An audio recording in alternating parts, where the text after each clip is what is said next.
Hello. I sure hope everybody is doing well, especially after the Thanksgiving holiday. I hope everybody got home safely and nobody got sick. That's the worst time to get sick, is when you want to be celebrating with your family and those and others that you care about. I have been looking at people's proposals. You may have noticed that the final art project, the final capstone research or discovery project that you have is something that is locked until you get your proposal created. And so I have been responding to emails just as quick as I see them, so you guys can get that done.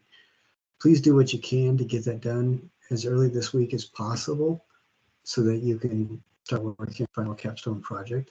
And again, when you submit that, there across all the classes that I teach, there have been just a small number of people that didn't quite understand, and they thought they just needed to submit a project idea.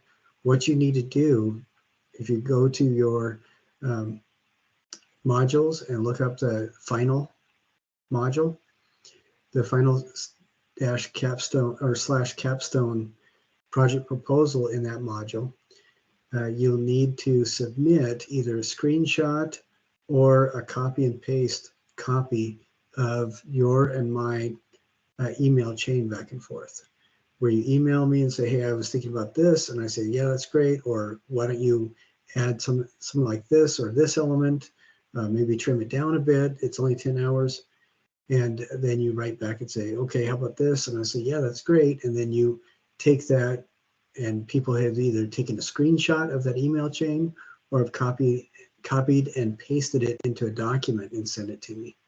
So you can do either of those things to turn that in. If we don't have back and forth communication, you don't get credit for the exchange, like in the assignment description. So please make sure that you read the description and you follow it. And like I said, I've been responding to those emails as rapidly as I can, so that you can get started on your final capstone project. And there's been some really good ideas coming in. If you need help, this is a really good opportunity. I had a student just a couple days ago, right before the Thanksgiving break, who didn't know where to go with a bunch of their projects. They had a bit of a backlog, and so I took a couple minutes and we just went over the different ideas that they had generated, and they were able to come up with a list of the projects that they wanted to do and cement their final project as well. And in a couple of cases like that, since it was a verbal exchange, what they did was wrote down their remembering of the meeting, saying, hey, this is what I said, this is what you said, does this look good? And that counted as well. So it was a meeting between us, and we talked about it. What does not work is if you just say, hey, I'm going to do this. And that doesn't, it needs to be a record of the exchange that we have. Now, for whatever reason, my video today is being a little bit spotty back and forth. So if there's any problems, I'm really sorry. It looks like the video is, the audio is on. I used it earlier today and did not have any problems. So it looks like that's good. Now, you may have noticed that we have weeks left in the term. And so a couple of those I'm going to combine or get rid of altogether, so that we don't try to cram into the end of the term. Today, what I wanted to talk about is, we have been talking about how gender is explored, I guess, or visited in a number of different art type media. And sometimes there's concrete examples. Sometimes it's more of this is the kind of thing that they did back then kind of a thing. I think some of the more interesting ones we've been doing is the self-portraiture. Looking at that, there's and the performance art. I think both of those have been really, really interesting. The self-portraiture is fascinating because it's about the artist expressing themselves, how they feel about themselves, and also addressing public perception or cultural perception of how they feel about themselves. I think Frida Kahlo, and then, oh, I can't remember his name. He's a Japanese artist that will take famous portraits of people, famous paintings, famous iconic portraits like Marilyn Monroe, and insert himself into that, and doing it, retaining his visible masculinity markers in the portraits, and just replacing whatever the imagery is with him. And that I think is really interesting too. Frida Kahlo lived in a time when women were expected to act and look very much like women, and that was a principal gender indicator, was just the physical presentation of gender. And it was really daring for her to cut off her hair and allow her eyebrows to grow, allow her, rest of her hair to be very obvious. It was startling and shocking to an awful lot of people. And I think that there's several different categories that we can put artists in. There are artists that will go entirely their own path, as far as it seems appropriate for them within the space that they live in. I think Frida Kahlo was like that, just pushing as far as she could, because she did identify as a woman, pushing as far as she could to express what she felt she really needed to express. A friend of mine talked about the process in his own art as there is something that builds up pressure until it ruptures. And that's when the art comes out. And it seems like that's one of the things that Frida Kahlo did. And then there are other artists that will work within the bounds and constructions of the society they live in. Artemisia Brunelleschi was one of those artists that we looked at during the Enlightenment, during the Renaissance. There were several artists that were women and functioned and lived as women. They presented as women, and they succeeded in the professional space that was profoundly dominated by men. And they did not make waves. They did not shock anybody. They were just very, very, very professional. And what's interesting is that their work stands up to the work of every peer. It's not, well, let's give her a little bit of vocal space because she's a girl in a boy's realm. It's their work was, and I'm not going to say every bit as good, because that implies giving a little bit of extra space, but their work was on the same plane as everybody's work. And they were true professionals of their time within the constructs of their time and the restrictions of their time. We look at people today too, or closer today. Think of Yoko Ono is somebody that I really admire, who again would not only fit professionally in and alongside of her art peers, but also changed the landscape as well. She was not like Frida Kahlo, constantly pushing boundaries of what people expected gender to be presented as. Yoko Ono was very confidently a woman. You look at her relationship with John, and they accepted each other entirely as gendered individuals and were professionals in their own spheres of creation. And then you also have the artists who are absolutely astounded by medium and media, and will do all sorts of different things just to explore. And one of the people that we're not talking about today that I really admire in that is Judy Chicago. And another person I really admire in that is Betty Saar. Both of those women, Judy Chicago is a feminist artist, but Betty Saar is an artist. She is very much a feminist, but she doesn't present as a feminist. She doesn't do things to be feminist. And it's really interesting to see both of those women doing the things that they do, pushing the boundaries of craft and not perception. And and Judy Chicago also pushes the boundaries of perception and expectation. But it seems like both of those artists are really fascinated with what the possibilities are. And I think that's pretty amazing too. Of course, there's lots of other kinds of artists out there as well. One of the things that I whine about every time we get together is that when we talk about exploring gender,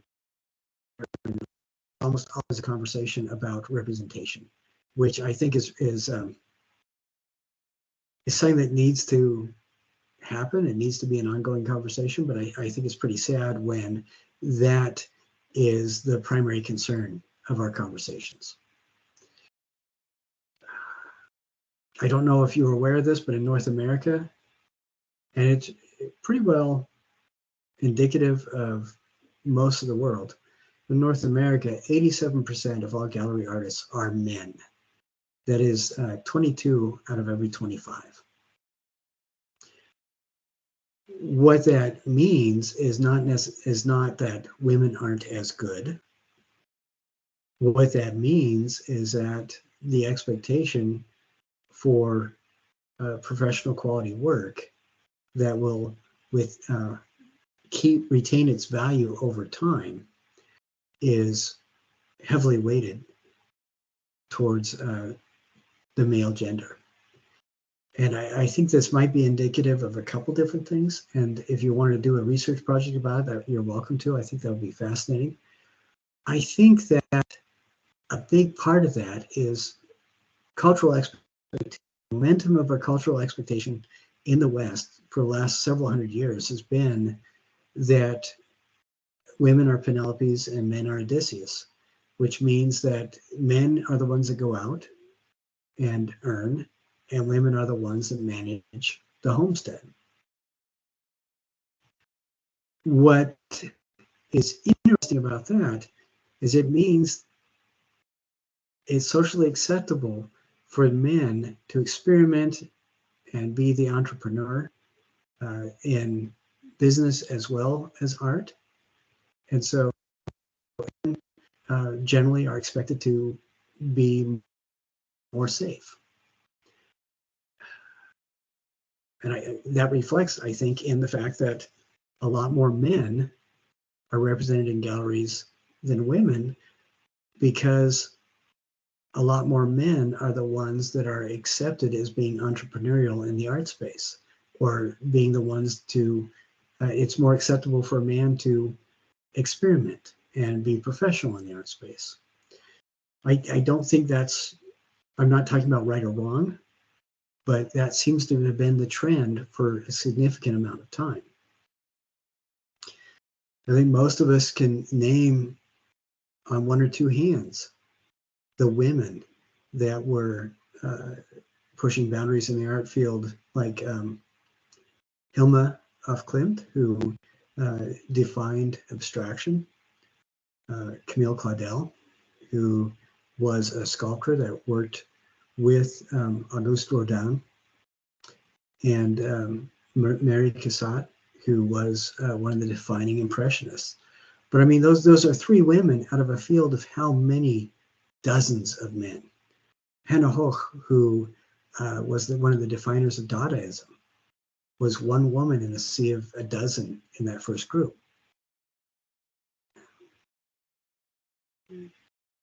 And I think a lot of that speaks to societal pressure and societal expectation. What I am seeing in the last 30 or 40 years is, as gender divides lessen, women representation in the visible space is increasing. And what that will mean, I believe, in the next generation or so, is that the gender divide in gallery representation and museum representation will dwindle as well. Unfortunately, it's not going to happen completely, and it's not going to happen as one-to-one correspondence with the statistical representation of gender in the art fields. And a big part of that is because that the majority of historical art on display is still, the vast majority of historical art on display in collections and surviving is still vastly dominated by male artists. So with all that being said, rather than focus on female artists in this week's survey, which is basically art and technology, we're going to be looking at several different artists who present in many and in multiple different ways. But, and I think one of the things that I wanted to look at is just the possibilities that are expressed in these new kinds of media that are possible. Give me just a second here. And I think I do have videos to watch. I don't think I'm going to present those videos in this lesson. What I think I want to do is present, I will introduce videos to you, and then we will talk about the artists through the articles that I pulled up.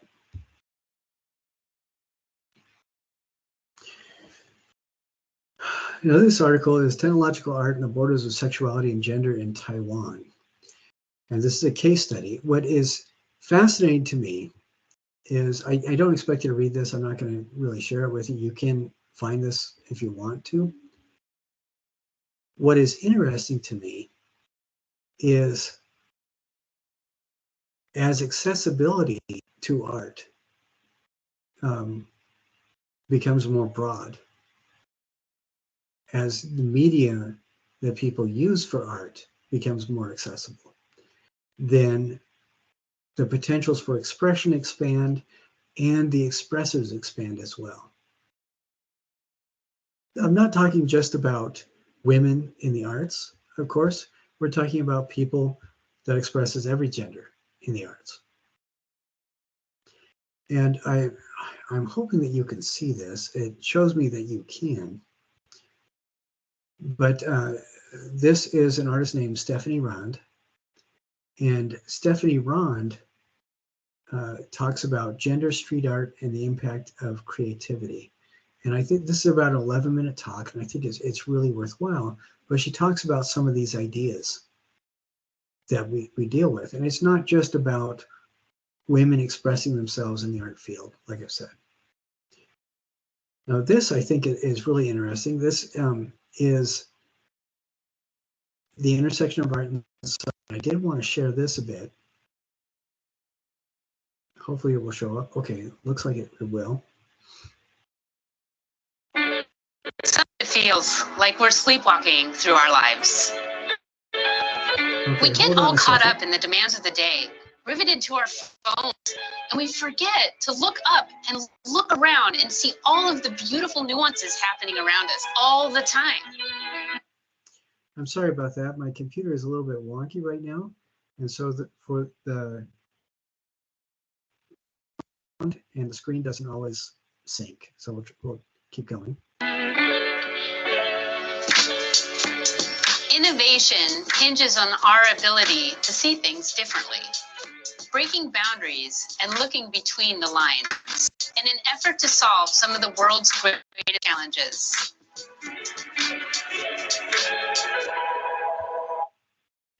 Now this video goes on, and I probably won't be sharing it with you, but what is interesting to me is we're talking about the intersections of art and science. Some of the first real powerful impacts of that were felt at the end of the 19th century, mid to end of 19th century, when, believe it or not, the very first time in the history of the remembered world, paint pigments were available pre-mixed in metal tubes. Now you think about, well, how can that possibly be a big deal? Considering that most artists would either mix their own paint, or they would have to have be attached to a studio large enough that they could pay for somebody to mix paint. That really controlled who was going to be able to access media. With the Industrial Revolution fundamentally transforming how goods are processed and manufactured, metal was able to be rolled thin enough that it could be pliable and sealed into tubes to be airtight, so that somebody else in a factory could manufacture paint and pigment, and somebody who wanted to, who could afford the paint, could buy it incredibly cheap compared to doing it yourself for hours and hours. I don't know if you've ever made your own paint. It takes a while. But that is how artists like Vincent van Gogh were actually able to make paintings. You know, he could go into an art store and buy the brushes and the paint and do it himself. That fundamentally changed the landscape of art.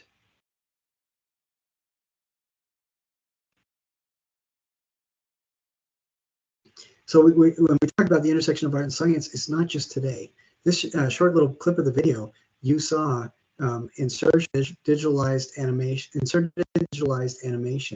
into something, which is pretty amazing just by itself. That kind of technology was developed specifically for the very first Jurassic World movie, or Jurassic Park movie. The idea of making the animation and inserting it into a cinematographic field of view, so that the movement of the animated figures was seamless. The pioneer for that was Who Framed Roger Rabbit, believe it or not. But the guys that really transformed it so that everybody could use it were the ones who produced Jurassic Park. Now, and we can look forward, there's a lot of other things that started happening. If you are familiar with an artist named Corey Archangel, Corey Archangel did a lot of work with very early digital media, mid to late 90s, doing things like he would reprogram game cartridges to make short films in like Mario Brothers and things like that. And as technology progresses, it is fascinating to me that there are these super creative artists that will work with technology, learn about it enough, and then transform it. I'm gonna say here a plug for Blue Eye Samurai. If anybody would like to use that as their capstone project, Blue Eye Samurai deals with cutting edge animation from Japan in the high Japanese style, plus contemporary gender issues set in the backdrop of pre-Meiji Restoration, which means it's the area of Japan where samurais are kind of beginning to dwindle in scope a little bit, and the West has been forced out of the country.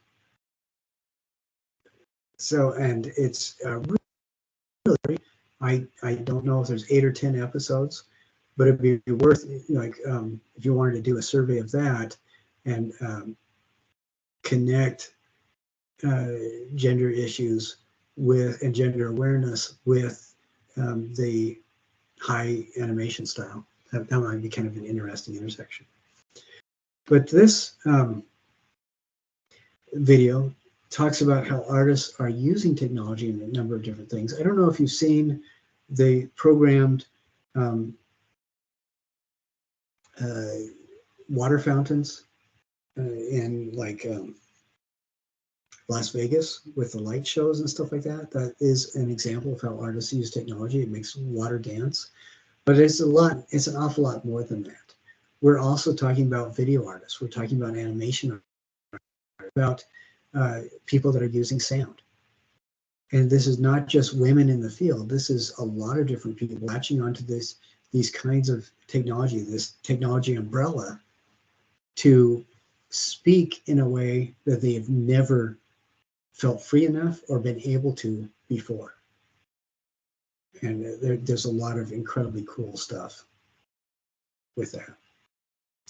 I do want to watch this one. This is a video from earlier that we saw, but I think it's really valid for right now as well.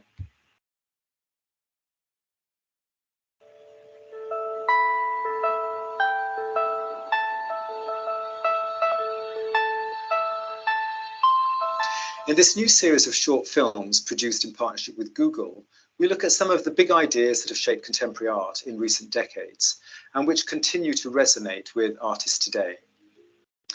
The 1960s witnessed the beginning of a series of dramatic, non-governmental social movements engaged in activism related to the issues of human rights. This was an era of feminism and gay rights, and as a direct result of these movements, from the 1960s onwards, philosophers, social scientists and historians have theorized that gender, the roles, characteristics and activities that distinguish men from women, are not innate, but socially constructed. Behaviors thought to be feminine or masculine differ from one culture to another and across time periods. Many artists have used their work to examine, question and criticize the relationships between gender and society. As the feminist movement gained momentum in the 1960s and 70s, artists began to challenge traditional roles of women, addressing topics such as women in domestic and public spheres, including, for example, artists have also addressed masculinity, investigating how societal pressures and mass media inform and shape our expectations of men. In the case of Modern Art Oxford, the gallery has a long history of engaging in particular with feminism and the politics of gender. Artists such as Marina Abramovich, Tracy Emin, Barbara Kruger, and Yoko Ono, to name just a few examples, have all used their experience as women to make work that critique patriarchal and misogynistic attitudes and behaviors in mainstream society. Whereas more recently, American artist Barbara Kruger and Lynn Hirschman-Leeson's exhibitions at the gallery specifically critique the constructed nature of gender in relation to the invasive technologies in the early 21st centuries. Artists today continue to explore the increasingly complex territory of gender in the 21st century, looking at the rich spectrum of gender identity and behavior, along with issues relating to sexuality and sex. For more information on previous exhibitions mentioned earlier related to the theme at Modern Art Oxford, please visit our website, where you'll also find links to other artists whose work can be related to gender.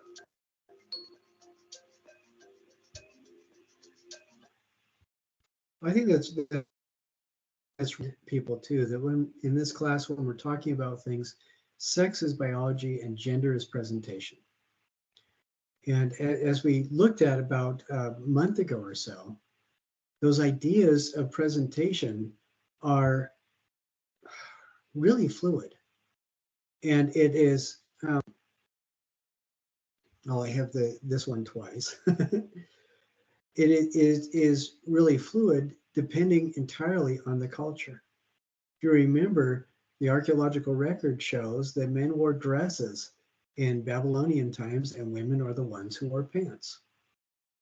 And it's fascinating to me that still echoes today quite a bit too. But there are several areas where, like one of the traditional garb for women in Persia or Iran is had been up until the last 50 years pants as well. And men would wear something called a thobe, which is a long, it's not a kilt, it's a shoulder to calf.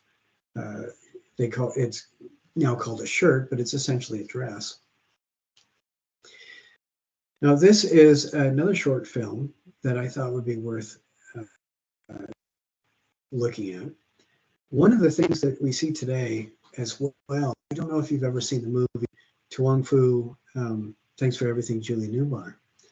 It is about three men, three sexed males who live their lives as drag performers, and they present as women. And it's Wesley Snipes, Patrick Swayze, and I'm sorry, I can't remember his name. He's the guy that owns the auto detailing shop in the John Wick movies. Those three actors, who are all very big, masculine, male action movie stars. In this, Thanks for Everything, Julie, Tuong Fu, Thanks for Everything, Julie Newmar movie, they are all women performers in this.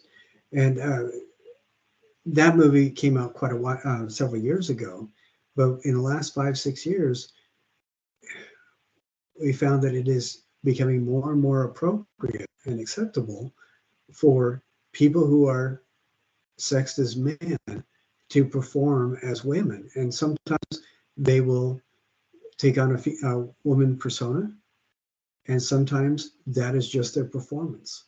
And I've met performers who are both, who identify very strongly as being men and do this as a performance, and others who this is exhibiting their inner reality.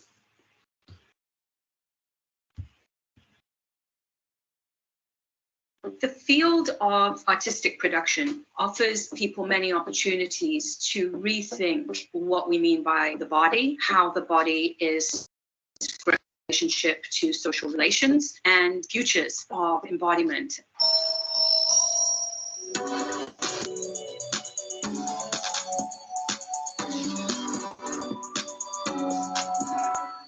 I'm Jack Halberstam, Professor of English and Gender Studies at Columbia University, and I've been writing about gender, sexuality, art, and culture for the last 20 years. If you like, art is a space for experimentation. It's a kind of theatrical realm where people can create complete fantasy worlds. I think many of us go to art to find non-rational ways of confronting means of control. My name is Jake Elwes, and I'm a new media artist. For the last few years, I've been working with machine learning algorithms and looking at poetic ways of using these new technologies and almost like hacking them, finding the grit or something that makes them interesting and challenging. My more recent work has been exploring queerness in relation to artificial intelligence. It's thinking about the marginalized communities that often aren't included in the data sets and giving them a voice. My name is Danielle Brathwaite Shirley. I'm an artist, game designer, and animator that uses art to create archives that center Black trans people. Gender doesn't play a role on its own. What plays a role is that the people that are a part of the project, they bring their gender identity into the work. Gender is a construct, it's something that's made in order to make people take certain roles in society. So when I think about how to define that, I usually think about how to tear it apart and how gender has constricted the movement of certain bodies and the practice of particular rituals depending on who what you look like. My name's Charlotte Giles. I'm an artist who collaborates with scientists. I'm interested in how new science and technology are changing the world, and specifically how they are changing our bodies. And my practice is involved in exploring that transformation. I mainly use the biological sciences, and I work a lot with stem cell technology. The huge scientific potential, but they also have this huge creative potential because they are literally transformative. There is a lot to be gained from taking what science can tell us about sex and gender and then translating that through creative expression through the arts. What really excites me about art and technology is being able to tell a story and finding some kind of criticality, some kind of what this technology can create right now. For me, the fusion of art and technology is super exciting because it lets you create your own rules, which usually means that you can make a space that is tailored towards a particular kind of person and then can ask questions for those that are visiting that space. Science and technology are the things that are changing the world. They are changing our environment, they are changing our bodies, they are changing the way that we see ourselves. In part one, we've thought about the ideas involved in interactions between art, gender, and technology. In part two, we're going to go ahead and look at some artwork. Jim? So I think this is an excellent presentation about possibilities. One of the things that has been a source of concern for an awful long time is this idea that many people feel excluded from the art space for whatever reasons. Sometimes, a lot of the times, it's intimidation. And what is sad about that is that art, real art, is not something that can be or that can function as something that is jealous. It can't be. When ideas of jealousy start arriving within the art space, it becomes more of a propaganda tool rather than art. It's no longer about creation. It starts becoming about restriction.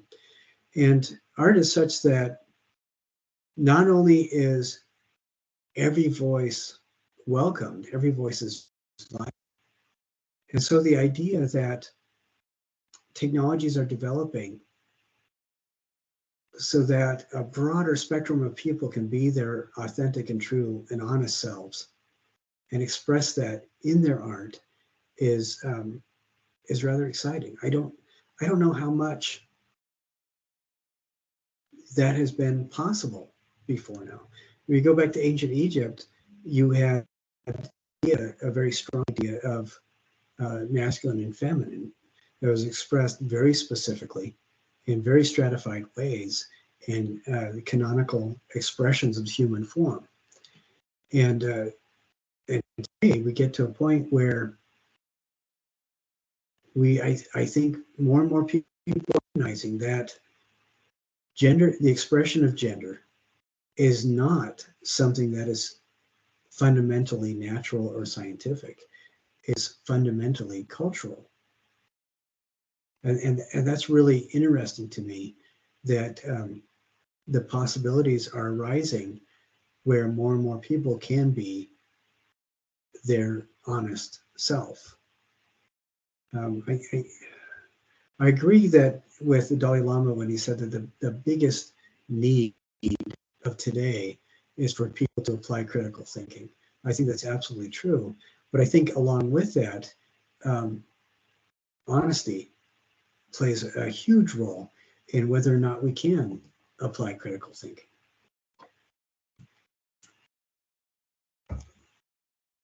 And I'm not talking about honesty where we do anything other than have the bravery to find out who we actually are, the bravery to express that, as opposed to making ourselves a spectacle, creating a brand for ourselves. Like you see, sadly, a lot of young people going into the Instagram and other social media platform spaces. Talking to a friend of mine that worked at one of these self-harm prevention hotlines, so that is one of the biggest spaces for gender-based bullying. And it's not necessarily what we expect, where people are getting upset at other people for not expressing their gender in expected ways. It's there's actually a lot of nuances to it. And I'm sorry, I'm trying to pull up.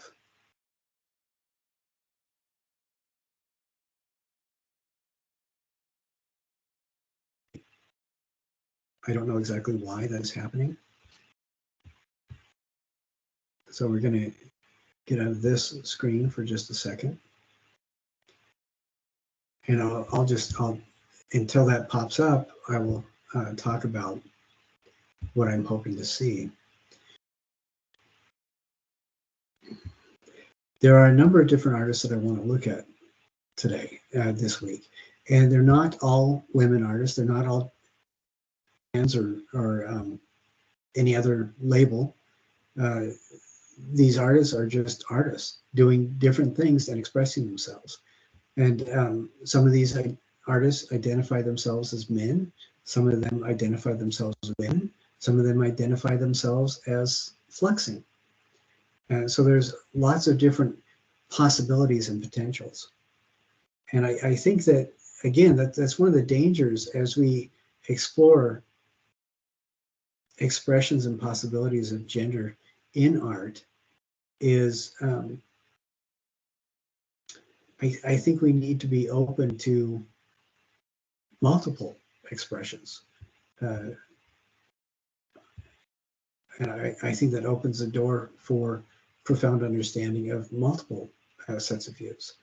I think that it's one thing that is kind of a shame is when somebody, and a lot of the times it is going to be the predominant voice of a culture, when somebody feels like they need to sideline or shout down other perspectives.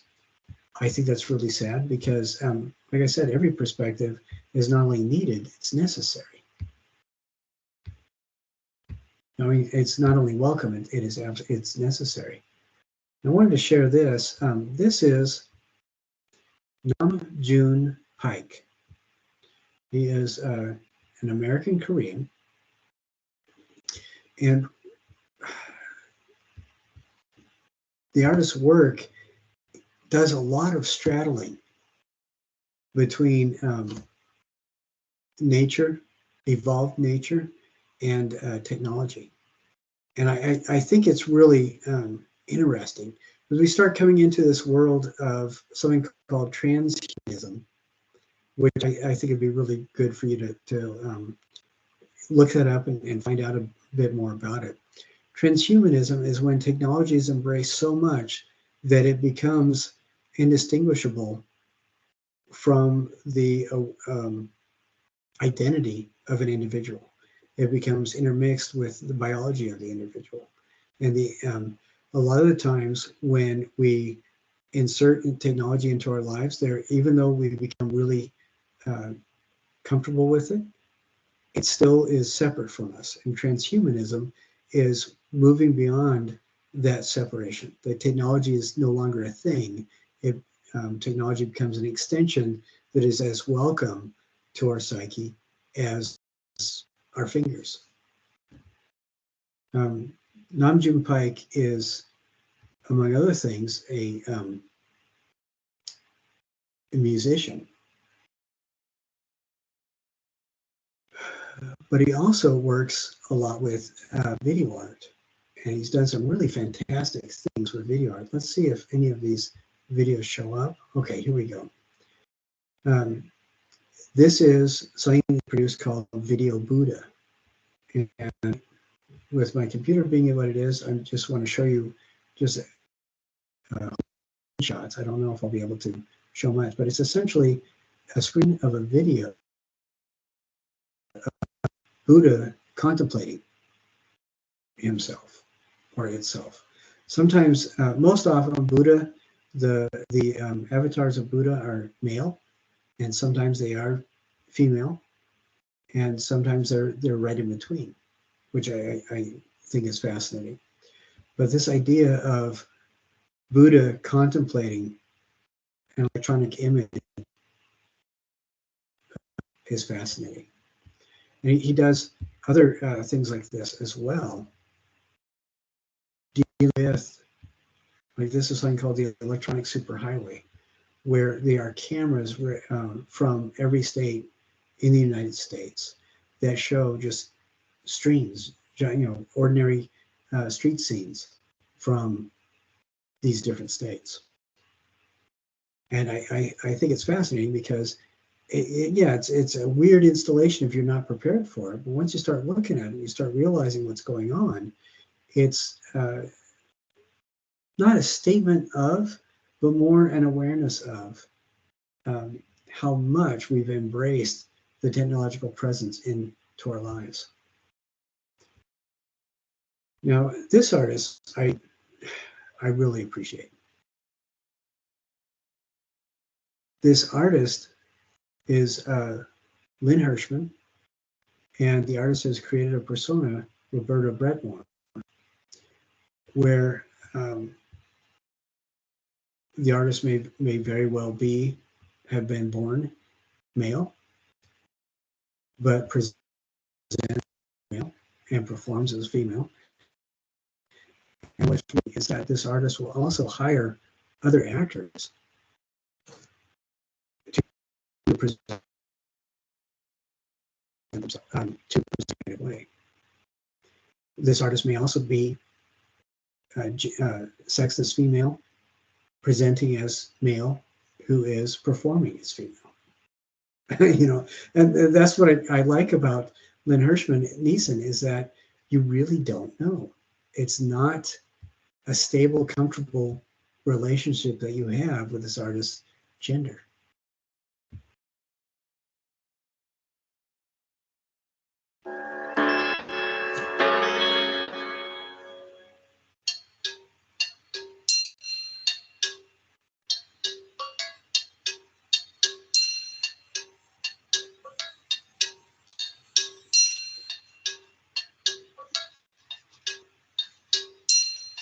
Drawing for me is a sort of meditation. I think everything begins and ends with the drawing.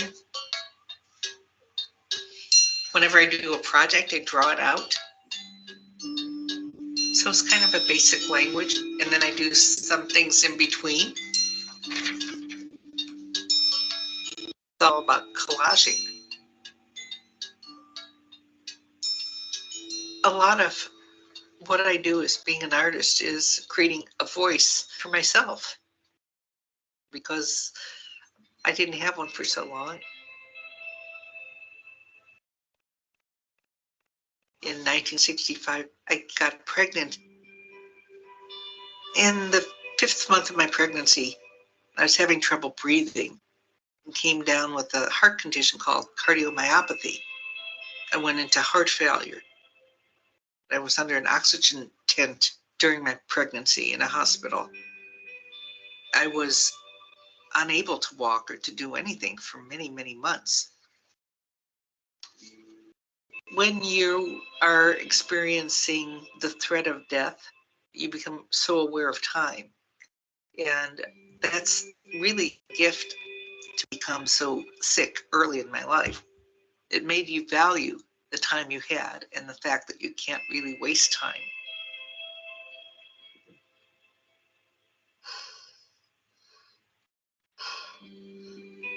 Because so much of my illness depended on breathing, I added the sound as it was getting better to a couple of my wax sculptures. Oh, there you are. I've been waiting for you all day. I'm so glad that you've come to see me. What's your name? I took a night class at UCLA on how you cast wax. And since I didn't have anybody else around, I cast my face and made the wax cast from myself. When you're so isolated, you hear more. After my breath itself, I added interaction and dialogue. To me, it was sort of like a drawing. It was sound that extended into space. So that became part of the work.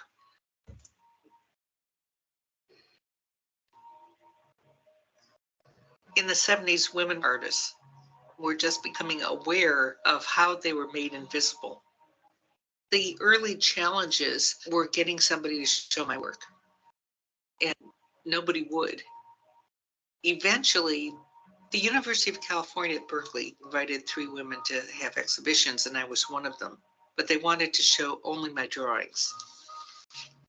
I think they thought the drawings were safe and good draftsmanship and all of that. But along with that, I put in a couple of my wax sculptures that talked. Within 2 days, the museum closed the show.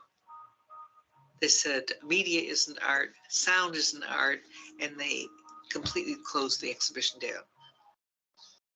Being rejected and being made invisible by the museum system was really the best thing that happened to me. The cultural experience of having your voice suppressed, has made speech and talking and having a voice really important in what I do.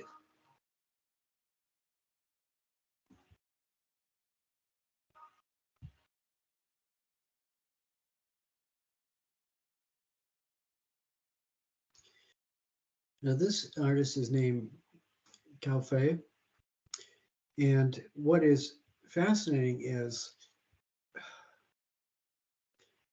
in Japan and China, there are these second city kind of sim games that are huge,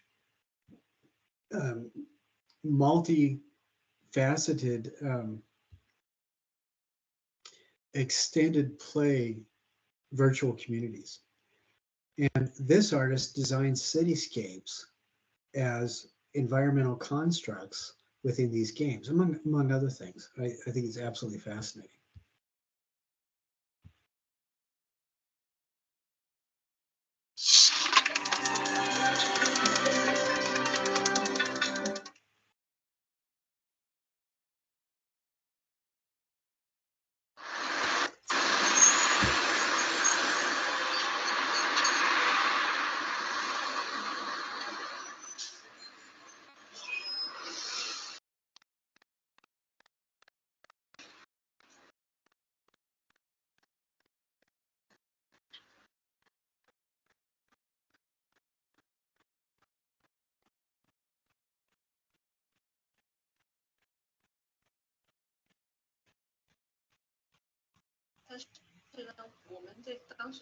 When we first started working on our designs and proposals for R&B City, we made a list of factors, a wish list for things that we hope to bring into existence in Second Life. We created a 3D components for the city, such as a pizza factory, the new village, and a slum building. What we were attempting to do was to select a series of images from a wide range of Chinese cities with distinctive characteristics, and overlay and superimpose them onto this virtual city.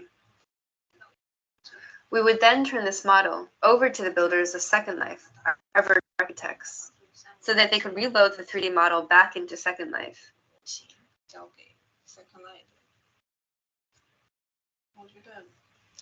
I think R&B City is kind of an imitation, a dramatic mimicry, an attempt to capture and mirror in a theatrical manner the building and development of an urban center. We had to make tons of changes and do a lot of adjustments using all the technologies available through Second Life. Originally, we had planned to have the project finished within 3 months, but eventually the sheer volume of the work dragged us down. To make the situation more complicated, our builders are overseas, which means they have little understanding of many of the symbols and motifs that are uniquely Chinese. For instance, when erecting an apartment building, they would give it the texture of a Western apartment block. There were many examples of this kind in the construction process that highlight the huge differences and contrasts in aesthetic approach between the East and West.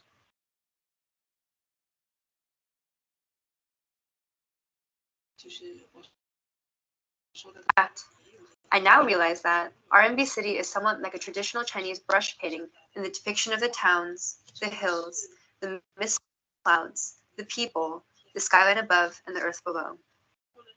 It makes me wonder why a digital city of today would share similar traits with an ancient Chinese city.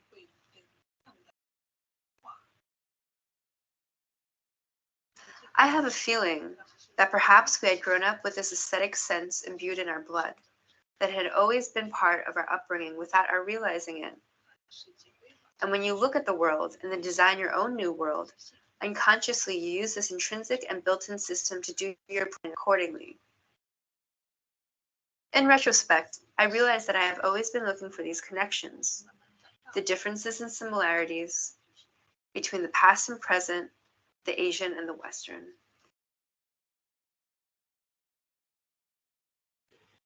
So as we go through here, there's some interesting things that I want you to think about. People that are expressing themselves as themselves, people that are perhaps exploring who they could be, people that are doing different things as pioneers. We're probably not going to, I doubt that we're going to have time to look at, especially with computer loading so long, but we're not going to be able to look at all the videos, of course, but I want you to be introduced to many of these people. Guido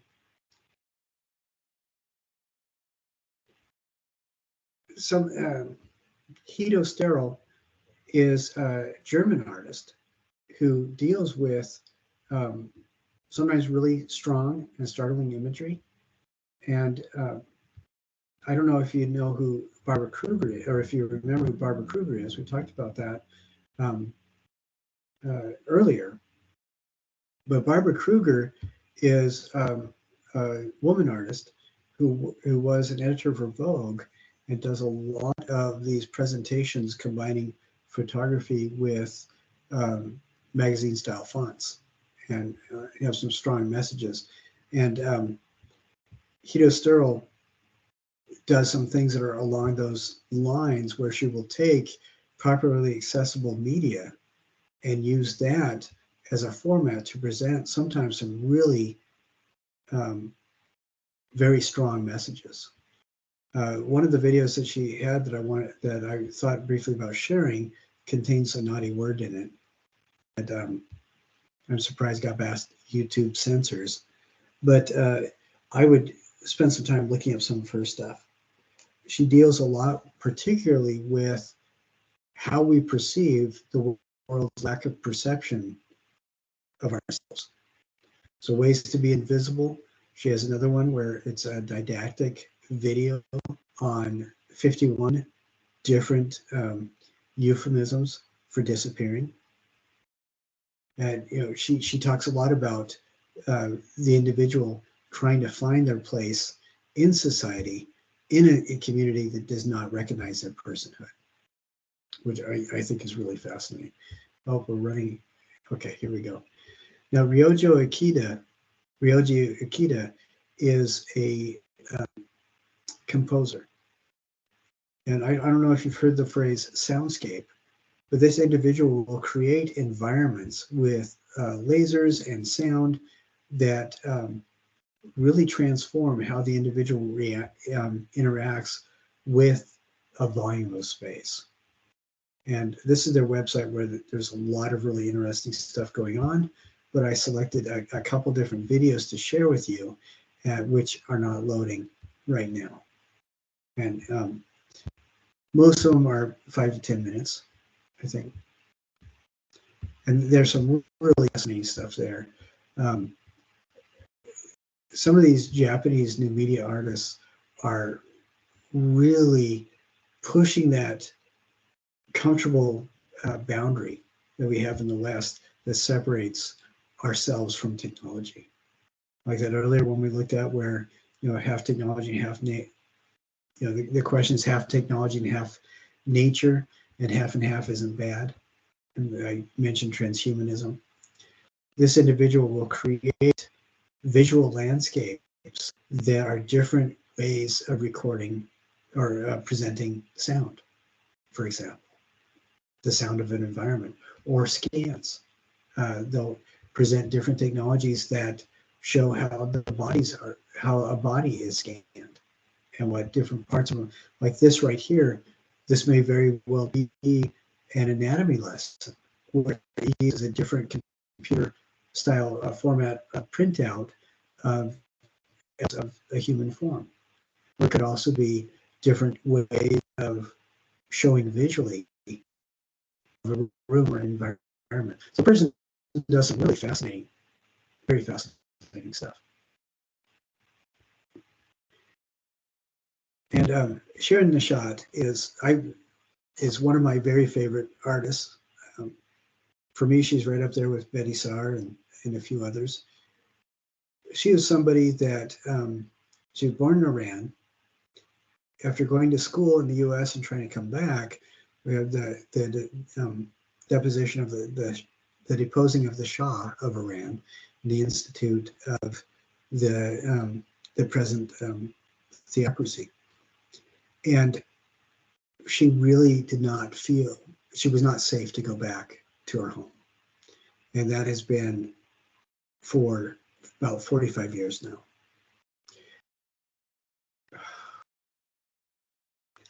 What is fascinating to me is the huge disparity between how governments may behave and how individuals may behave. When I was in Iran, most of the men, the vast majority of men, treated women with incredible respect and even admiration. But that does not always translate to positions of governmental authority in most cultures.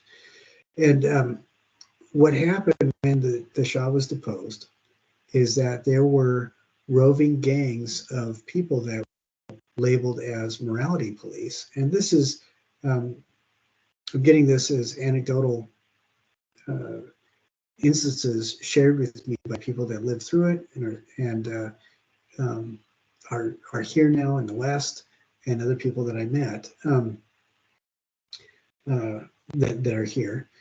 But one of the things that was frightening is, to keep the peace, a lot of people were released from prisons and took it upon themselves to punish people that did not fit what they expected the proper behavior to be. So, for example, women that did not have sleeves covering their entire arms, some of these people riding around on motorcycles would slash their arms with poisoned razor blades, and they would get serious infections and lose skin and sometimes lose an arm as a result of it. This is, some of these despicable people would also do things like cut off noses, cut off fingers. And these are horrible things that are not sanctioned in the Quran, but were manifest because of the bully nature of individuals. And what Sharon Nishat does is address issues of gender identity and relationships of among genders and gender expression, and in context of political realm and political environment that uses God as a crutch or an excuse. And these things are specifically from her own background, but I think they could apply to a lot of things where societal expectations can feel crippling for some people that don't fit into the acceptable norm. So there's some really, this is a clip for a movie that she did called Women Without Men. The Fury is another clip of another movie that she did. She does films. She also does photography. One of my favorite series of hers is Women of Faith or Women of God, and shows women in the chador, which is the Persian manifestation of the hijab, and with poetry, sometimes her poetry, on their faces, many times holding weapons. And really very, very powerful, which, you know, that description doesn't do it justice. There's some really powerful imagery in that, but this is Shirin Nishat, and she's more than a director. He calls her a director.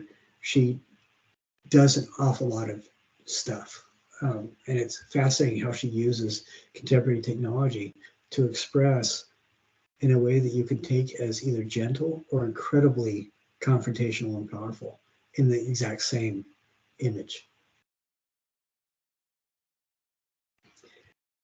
Now, Tânia Bruguera is a Brazilian, I believe. Oh, Cuban, I'm sorry. This artist is Cuban and deals with a lot of issues about social expectation. And this particular work, and Tânia, the artist, will do things in the construct of performance art, and I may have introduced you to that last time we talked about these kinds of things, or last time when we talked about performance art. But this Taitlin's Whisper is where the artist will have two trained professional police horse riders in a gallery doing crowd control of gallery visitors with their police training. And it's, if you remember back, Hannah Hoch and the other Dadaists were confronting people's expectations of what to find in a gallery by presenting quote unquote nonsensical art that they call Dada. And I think this does the same kind of thing from the other direction, where they're taking, the artist is taking elements that you see outside of a gallery and bringing them in to direct you to view the things that belong in the gallery, rather than presenting outside things as items that don't belong, you know, that typically don't belong in a gallery. This is kind of bringing the outside in a different way. And I think it's absolutely fascinating what they do, but they use their art to bring attention to different things, specifically to help people's minds adapt to new ideas and hopefully instigate needed social change. Another person that I admire very much is Carol Walker. I think, okay, Marvelous Sugar Baby is one of their latest works, but let's go ahead and take a couple of minutes and watch this.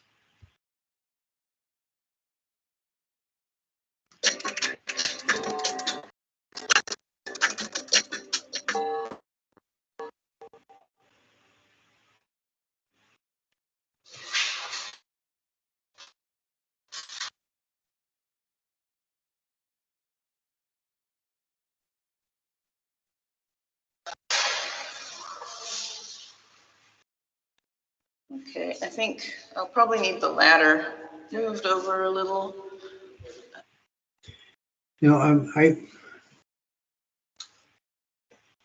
don't think we'll watch the whole thing, and I would say watch this as long as you can. One of the things I like about Carol Walker is that she is unflinching in self-examination. You talked about the Dalai Lama talking about critical thinking being of the most importance right now in today's society. Carol Walker does the same thing in self-reflection. She is absolutely unflinching. She examines her own history, the history of people who identify similar to her, and the relationships, the history of relationships, primarily in this country, between Black and white America, as well as being an individual in today's society. And so some of the imagery that she does in this the Shadow Play series is brutal, but also really accurate. And what is fascinating to me is that when you look at her artwork, you come away feeling that somebody pulled off a scab, or that you scratched free a scab so that you can finish healing. And it's one of the most, can be a painful experience, but it also can be a startlingly refreshing and freeing experience as well. This is a sculpture that she made it out of sugar. It is a contemporary Sphinx, and you can see how big it is by with this scale model of the statue of David next to it. But the Marvelous Sugar Baby was done in a sugar factory, and it reflects the history of sugar plantations in the U.S. through the incredibly painful history of slavery. And it contains a lot of different layers of meaning and reflection. It can, when you first look at it, it can be offensive, but I think it is absolutely worth taking a moment and watching the ARTH 21 episode about it, and just allowing yourself to kind of acknowledge what Kara is doing with the visual vernacular of today. Powerful, and that's one of the reasons why I like her so much, is that she does care, and she shows how she cares by being as open and honest as she knows how to be. And it can really confront your expectations and make you feel uncomfortable. But at the end, when you walk away from an experience with her art, you have changed as a person, and ideally changed for the better.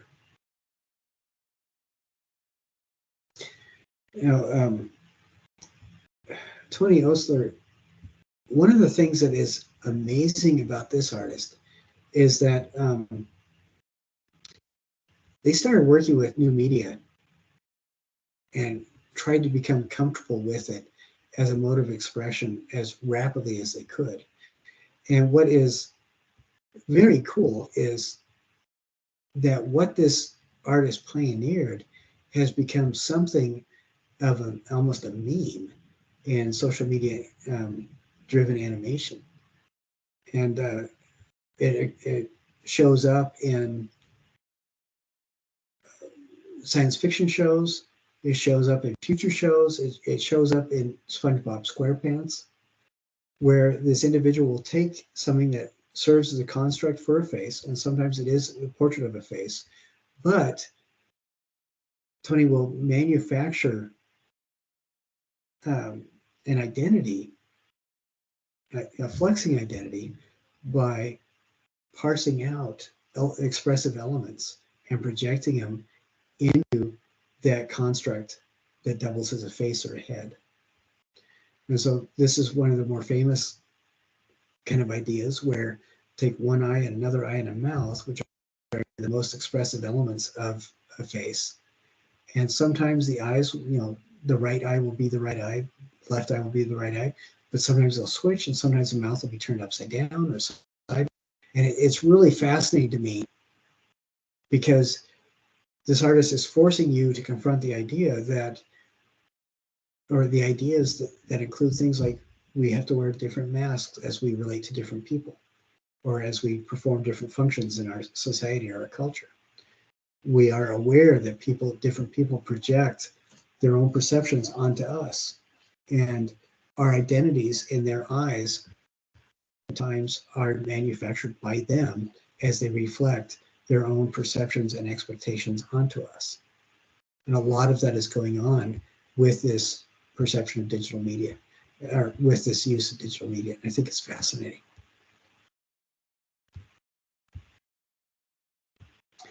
So I'm going to go through, let's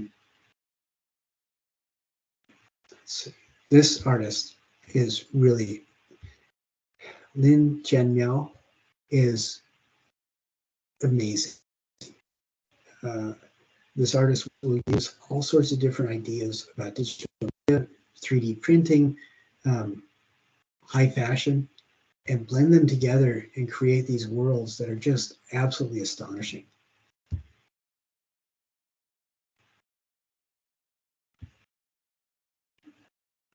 This is something that addresses ideas of carpentry and textile industries, the relationships that people have with the kind of structures that require the use of these kinds of materials, which is really amazing. Let's see. I really want to share some of this with you, but I think we're running low on time, so I'm not going to be able to. But I want you to go back and examine these.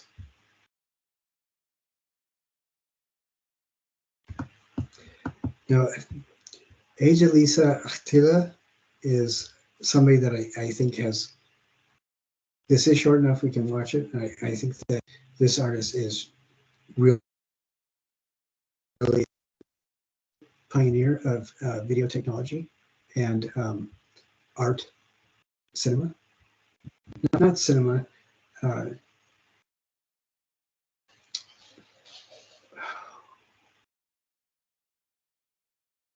art video, perhaps, would probably be better.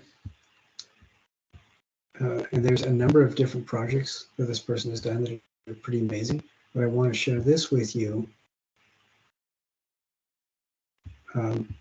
because it's a short interview with him.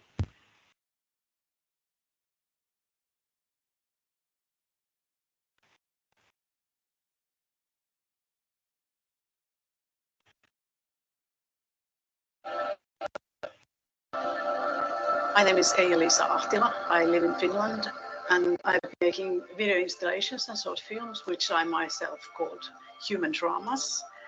And then everything started to happen with global warming. These changes in the environment and nature, I started to question the anthropocentrism, the moving image. And then I thought that I'd like to make a portrait of a tree. I ended up doing it in 6 parts, so it kind of shows the mass of the creature. And it's funny because in Finnish, kuusi means number 6 and also the spruce.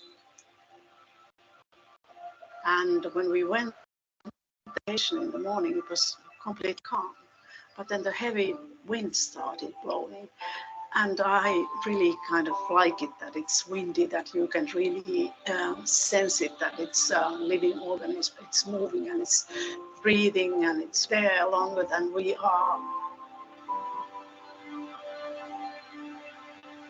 And all these facts are comforting and calming.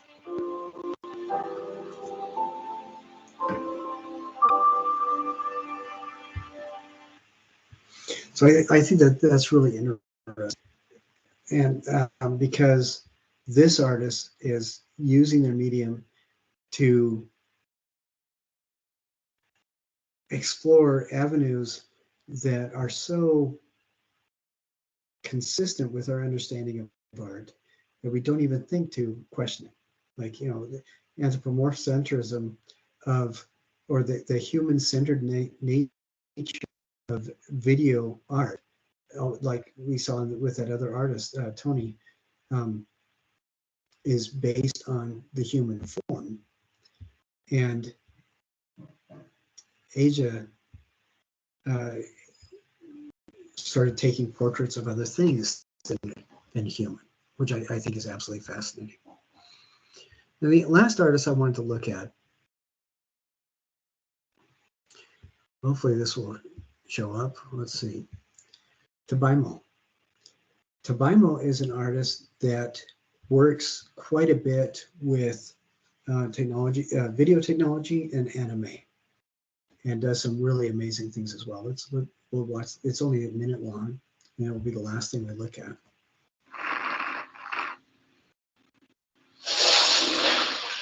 In public convenience, the water is constantly running. We don't know where it's going. Its destination is hidden from us. But if a lot of water is coming in, it has to be going somewhere. So there must be another world that lies beyond.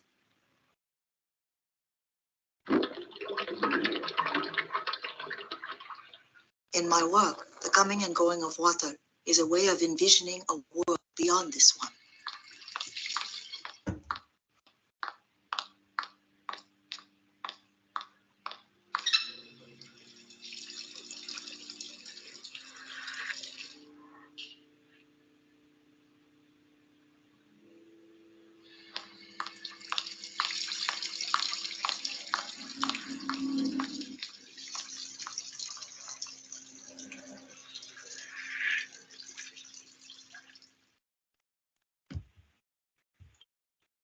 Very quick, but I think it's fascinating to use this kind of anime style of art and project it in a 3D environment, so you're immersed in the video itself. I think that that's absolutely fascinating use of the medium, and it's pretty amazing to me that they're able to do, or, to think of this, let alone do so much around it. But that's just one of their art pieces, and I'm just kind of frustrated that the computer is behaving so slowly. So the question, or it's not really a question, just the field that we're looking at is just this interesting intersectionality between ideas and technology and gender expression or gender exploration. So as you move forward this week, watch those videos and stuff. And I really strongly recommend this week, get those emails to me so we can talk about your project and get that squared away just as soon as possible. And if you have any questions, talk to me and we will deal with it next week. So I hope you guys had a wonderful Thanksgiving, and I hope you guys have a wonderful weekend. And I will look forward to seeing you next Tuesday.